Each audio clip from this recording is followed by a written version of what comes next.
Assalamualaikum warahmatullahi wabarakatuh. Perkenalkan, nama saya Virginia Mara dari Teknik Informatika Reguler B. Di sini saya akan menjelaskan tentang sejarah Pancasila pasca kemerdekaan. Pada tanggal 6 Agustus 1945, bom atom dijatuhkan di kota Hiroshima oleh Amerika Serikat yang mulai menurunkan moral semangat tentara Jepang. Sehari kemudian, BPUPKI berganti nama menjadi PPKI, menegaskan keinginan dan tujuan mencapai kemerdekaan Indonesia. Bom atom kedua dijatuhkan di Nagasaki yang membuat Jepang menyerah kepada Amerika dan sekutunya. Peristiwa ini pun dimanfaatkan oleh Indonesia untuk memproklamasikan kemerdekaannya. Untuk merealisasikan tekad tersebut, maka pada tanggal 16 Agustus 1945 terjadi perundingan antara golongan muda dan golongan tua. Dalam penyusunan teks proklamasi yang berlangsung singkat mulai pukul 2 sampai 4 dini hari, teks proklamasi sendiri disusun oleh Ir Soekarno, Dr. Mohatta, dan Mr. Ahmad Subarjo di ruang makan Laksamana Tadashi Maeda, tepatnya di Jalan Imam Bonjol nomor 1. Konsepnya sendiri pun ditulis oleh Ir Soekarni dari golongan muda mengusulkan agar yang mendatangani teks proklamasi itu adalah Ir Soekarno dan Dr. Mohatta atas nama bangsa Indonesia. Kemudian teks proklamasi Indonesia tersebut diketik oleh Sayuti Melik. Isi proklamasi kemerdekaan tanggal 17 Agustus 1945 sesuai dengan semangat yang tertuang dalam Piagam Jakarta tanggal 22 Juni 1945. Piagam ini berisi garis-garis pemberontakan melawan imperialisme, kapitalisme, dan fasisme, serta memuat dasar pembentukan negara Republik Indonesia.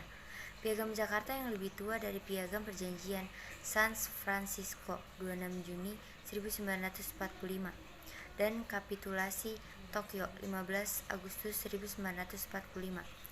Itu ialah sumber berdaulat yang memancarkan proklamasi kemerdekaan Republik Indonesia Yamin 1954. Piagam Jakarta ini kemudian disahkan oleh sidang PPKI pada tanggal 18 Agustus 1945 menjadi pembentukan UUD 1945. Setelah terlebih dahulu dihapus 7 kata dari kalimat ketuhanan dengan kewajiban menjalankan syariat Islam bagi pemeluk-pemeluknya, diubah menjadi ketuhanan yang Maha Esa. Pada tahun 1950-an muncul inisiatif dari sejumlah tokoh yang hendak melakukan interpretasi ulang terhadap Pancasila. Saat itu muncul perbedaan perspektif yang dikelompokkan dalam dua kubu. Pertama, beberapa tokoh berusaha menempatkan Pancasila lebih dari sekadar kompromi politik atau kontrak sosial. Mereka memandang Pancasila tidak hanya kompromi politik, melainkan sebuah filsafat sosial bangsa. Kedua, yang menempatkan Pancasila sebagai sebuah kompromi politik. Dasar argumentasinya adalah fakta yang muncul dalam sidang-sidang BPUPKI dan PPKI. Pancasila pada saat itu benar-benar merupakan kompromi politik di antara golongan nasionalis netral agama Sidik Jojo Soekarto dan Sultan Takdir Ali Shah Bana dan nasionalis Islam Hamka Saifuddin Zuhri sampai Muhammad Natsir mengenai dasar negara. 1.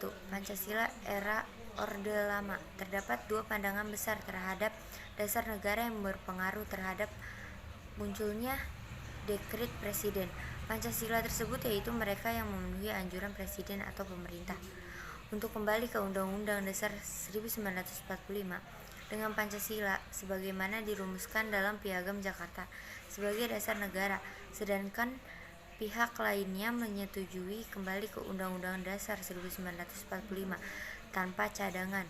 Artinya, dengan Pancasila seperti yang dirumuskan dalam pembukaan Undang-Undang Dasar 1945, PPKI tanggal 18 Agustus 1945 sebagai dasar negara. Untuk kembali ke Undang-Undang Dasar 1945 dengan Pancasila sebagaimana dirumuskan dalam Piagam Jakarta sebagai dasar negara, sedangkan pihak lainnya menyetujui kembali ke Undang-Undang Dasar 1945. Tanda cadangan artinya dengan Pancasila, seperti yang dirumuskan dalam pembukaan Undang-Undang Dasar yang disahkan PPKI tanggal 18 Agustus 1945 sebagai dasar negara. 2. Pancasila era Orde Baru. Setelah jatuhnya Ir. Soekarno sebagai presiden, selanjutnya Jenderal Soeharto yang memegang kendali terhadap negeri ini. Dengan berpindahnya kursi kepresidenan tersebut, arah pemahaman terhadap Pancasila pun mulai diperbaiki.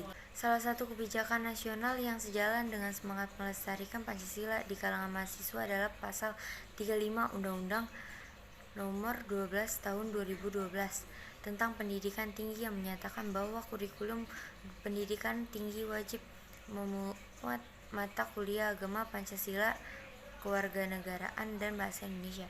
Sekian dari saya. Wassalamualaikum warahmatullahi wabarakatuh.